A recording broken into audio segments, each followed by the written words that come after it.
I'll show you how it's done. Shazam!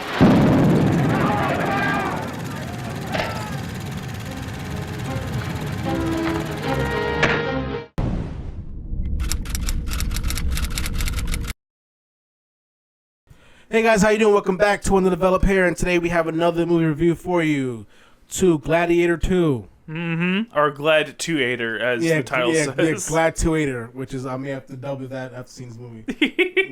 GladIIator. Well, at least it's not Expendables. Oh no, it's not Expendables. No, not even close to that. No, that was truly terrible. That was bad. That was really bad movie. Like, I do like the first hour or so of this movie quite a bit because I do find this whole dynamic interesting. Like how we have our protagonist isn't on good terms with Pedro Pascal. He really wants to kill Pedro Pascal, but Pedro really isn't a bad guy. Pedro is just like a dude who, under certain circumstances, got this guy so angry he wants to kill him.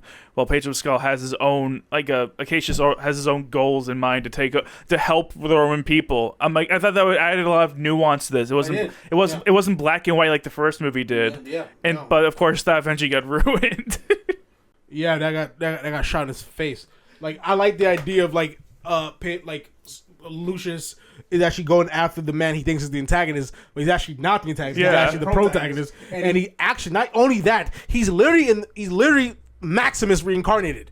Mm-hmm. He's a general. The emperors begs. All he wants to do is go back with his wife. The emperors beg to be on his side. Yeah, he is so much like Maximus, probably more so than even Lucius is. Exactly. Way more. Because Lucius never came back to Rome. Yeah, Lucius left. He didn't want to do this. He's like, no, I'm going to... He must have sent him away, but he never decided to come back. He said, fuck it. Yeah, he could have made that decision for himself, but no. He still wants to death the Romans anyways. Yeah, he did. Yeah, even that's... honestly, Lucius as a character really irks me in this movie. Mostly because he starts off very simple. It's like, oh, I want revenge. Cool, understandable. A little basic for me, but I get you. We're cool with that. But then the moment Pedro Pascal apologizes, he just does a complete 180. So far in the other direction that it just feels fake. And it totally turned me off of the character so much. That's the greatest weakness of that movie. That movie kerplunked almost everything. I turned on this movie so fast and that one scene happened. Because Lucius wasn't even admitting that he was Lucius, even though...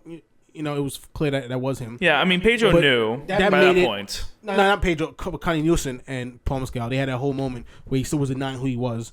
But it was obvious that they both knew what was what. But like they still had that moment of like, I don't trust you. You're with these guys. You left me. Fuck you. You know what I mean? Yes. You know what I'm saying? And that's a real anger. This is like, you're talking about decades of separation. Yeah, this is he has every right to be so pissed at her. Exactly. It shouldn't be that easy. It's the next scene. Literally, next scene is like, Mommy. Yeah. I will fight for you. What the fuck you talking about? And he forgives the man who killed his wife so fast. So quickly because, I loved your father. I know your father. Which is someone he didn't even know that was his father. Mm-hmm. Yeah. He didn't know that was his father. But the movie acts like he does. I mean, maybe he figured it out, but still kind of weird. It's like, it should be like the whole thing. They should have admit, was really your father this whole time. Yeah. Like the whole thing. This is the man I admired. And he's my father? Mm-hmm. And then we made him put on the arm and be stepping into his dad's shoes. Work! Yeah, it would. We made it that much powerful. But instead it falls flat because it's like, it's not created the big deal as it should be.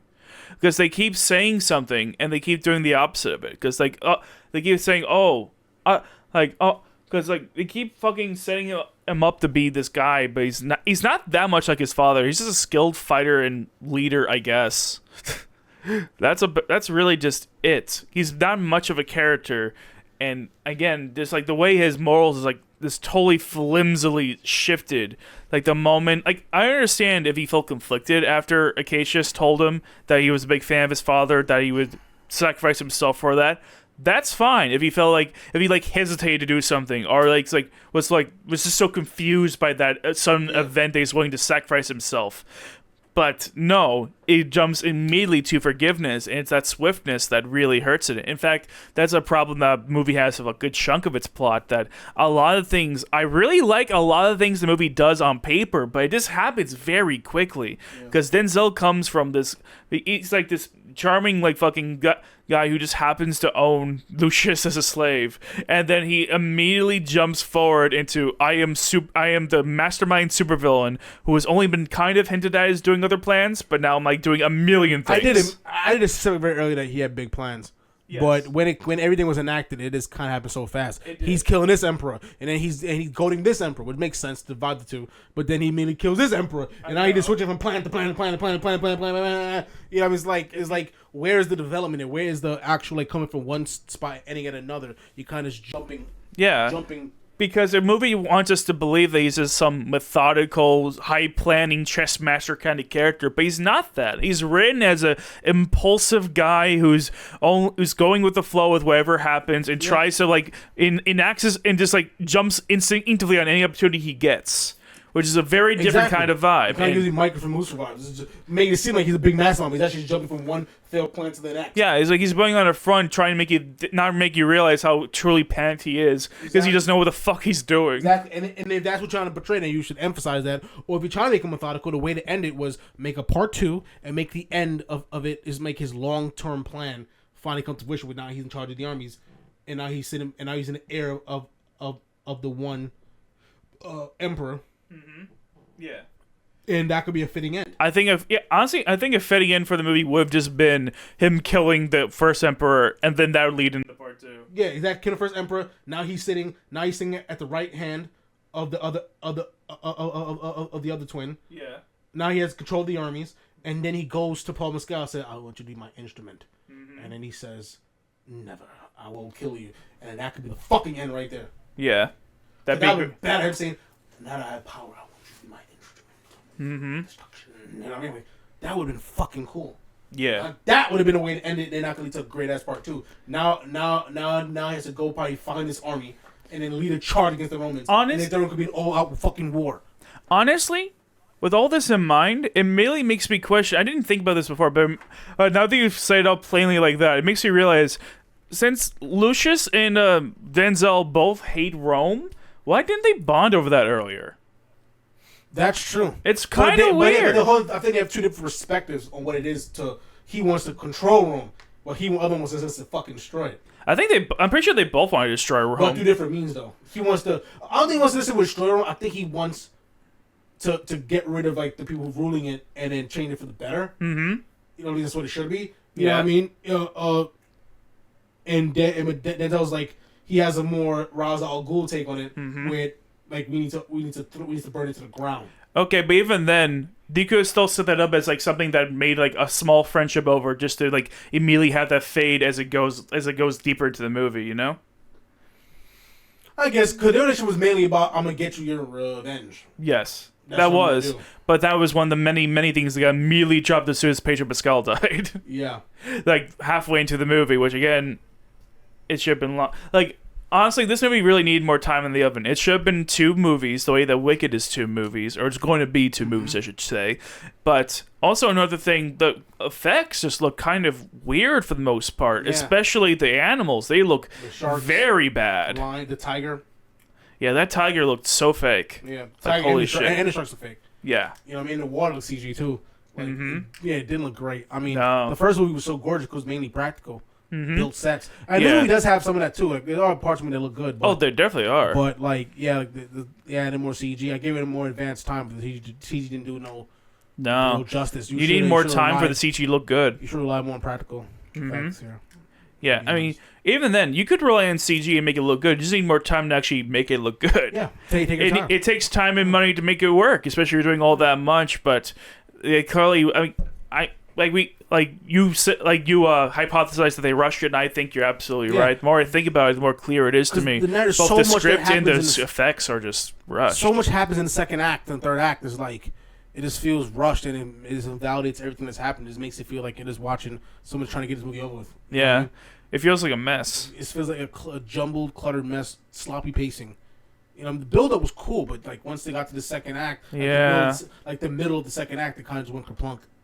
All the way into the third act and climax. Yeah, I'd agree. After the midpoint, it's totally that's when the movie lost me. Straight blop. Yeah. You know what I mean? So, which is a shame because I very much liked like up until that point. I like how poetic it was. He's trying to kill the very man that mimics his father to a T. Yes. It was very creative. It was cool. It had nuance what the first movie didn't fucking have. Yeah. Well, I mean, the first one was good because it was simple, but it was a simple like, yo, this guy gets no respect, so he has to overcompensate. I thought that was interesting. You know what I mean? Mm-hmm. But with the main character of Macrinus is really straightforward. Yes. There's a lot more going on for it, like him reconnecting with his family after years. Mm-hmm. That's the powerful reunion. Him, getting back into the swing of things. Yeah. And like taking his rightful place as Prince. You know what I mean? Mm-hmm. A lot. It's epic. This should have really been a 2-movie thing. It's so much to build up towards to. Yeah, you could have had Gladiator 2 and next year Gladiator 3 could have come out. Yeah. You know what I mean? Like how Spider-Verse did it too. Yeah. Spider-Verse is doing that with the part 2. Wicked is doing that with the part 2. Doing that. Yeah. Like other movies are doing that, and honestly, they're doing pretty well. Spider-Verse did very well. Dune did it. Dune did it also. Dune did very well for itself with a 2-parter. Dune Part 2 is better than any, than it would have been if it was squished in one movie. Yeah. Way better. Way better. Certainly better than the fucking David Lynch version, where they tried to squish the whole book into one fucking movie. Crazy. Mm-hmm. Allow things to slowly take its time. Yeah. That we should. Avengers did it, Endgame, and they did. Even fucking Tom Cruise, even Mission Impossible is doing it. Yeah, Mission Impossible's doing it too. Fast X did it. I forgot Fast X did do that. You're right. It totally did. And fucking Gal Gadot in the submarine. That's so stupid. We go back when they killed. Death is officially more meaningless than Fast and Furious days in Dragon Ball. Sure, for sure. Absolutely. And they have a little excuse for that too, Dragon Ball. Afterlife, you can bring it back.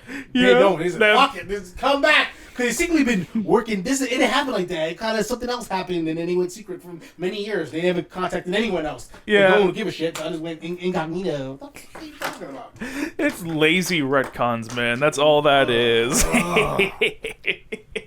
It makes no fucking sense. Yeah. But yeah, let's get the scores. My score for this movie is 63. I was thinking 66. Okay. Yeah, both basically the same. We're thinking I was low gonna go 65, but I was like, I'll do 63. Mm-hmm. Fair enough, because like this movie really does have some good bits to it. Like, it's really not a bad movie, but it's not a good movie either. For a big epic movie like this, 63 is not the worst you can get. No, I've seen worse. It's not terrible. Plenty worse. Plenty worse, So 63 is not terrible. Yeah. And Paul Mescal as the lead is actually pretty good. I like his. First, his body looked amazing. Like he's built. He's really built like a gladiator. Like he really looked like a star, like an action star there. Yeah, And I thought his performance was pretty solid. Great diction, the way he spoke. He looked and he sounded great. Mm-hmm. Denzel, they really hyped up his performance. I thought he was alright. I thought he was cool. Not his best role, but I thought he passed. Yeah, it's not Denzel's best role, but I thought he was fun in this. I enjoyed seeing him. I mean, I love Pedro Pascal, but I'm like, This is a pretty average Pedro Pascal role. Yeah, they're just milking him because he's hot now, man. Yeah, like and I think he needs to stop doing everything because then you can get diluted too much. Exactly, he's saying way too much. When he did Talent, great role. Mm-hmm. It worked. Yeah.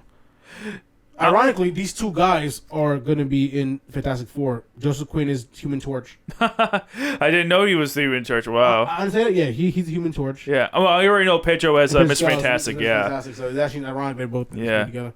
Speaking of Joseph Quinn, I thought the twins are both pretty fun. I like them. They're pretty fun, and I like that they had their own like. They have their own little quirks. Yeah. Like fucking Fred. Fred is very much obsessed with this animals, interesting them up and shit. Yeah. He kind of remind me of the original. Joaquin. Yeah, Joaquin's character. A little bit. Like, kind of nutty, kind of weird. A little bit. Both had a little bit of Joaquin in them. Yeah, I'd say. Yeah, they both kind of. I think I see it more in Joseph Quinn's one, though. Yeah, that's true. I think he buys him a little bit more, too. Yeah. Well, certain level of, like, insanity to him, too, that I think Fred has. Mm-hmm. Yeah. Like, I definitely see glimpses of them in both. Yeah. Like, admittedly, I don't know too much about the twins they're based on. I'm pretty sure those were real emperors, but... apart place in history. Yeah, I mean, even then, I'm pretty convinced that some of the things they had Fred do was inspired by Caligula. Because they had him appoint like a monkey as first consul. I'm like, Caligula did that with a horse. That's hilarious. Yes. Actually, I think they made a movie about him too. He's did. Big for like orgies, right? Orgies, incest, death. He is a fucking crazy asshole. A lot of fuckers was into incest back then. Mm-hmm.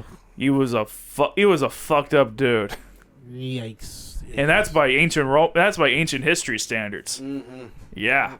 But yeah, that's our review to Gladiator 2. If you want to see it, go ahead and see it. Yeah, like if you like the first movie, you want that kind of experience in like the big screen, sure, go for it. Like there's plenty worse you could see out there. There's also better movies you can see out there. But if you want a Roman gladiator experience, I don't know where else you're going to see it in the theaters. So go for it. Give it a watch. Yeah. Overall, not bad, not good. It's fine. It exists. Agreed. But that being said, folks, please hit the like, subscribe, and see you next time for another movie review. Later.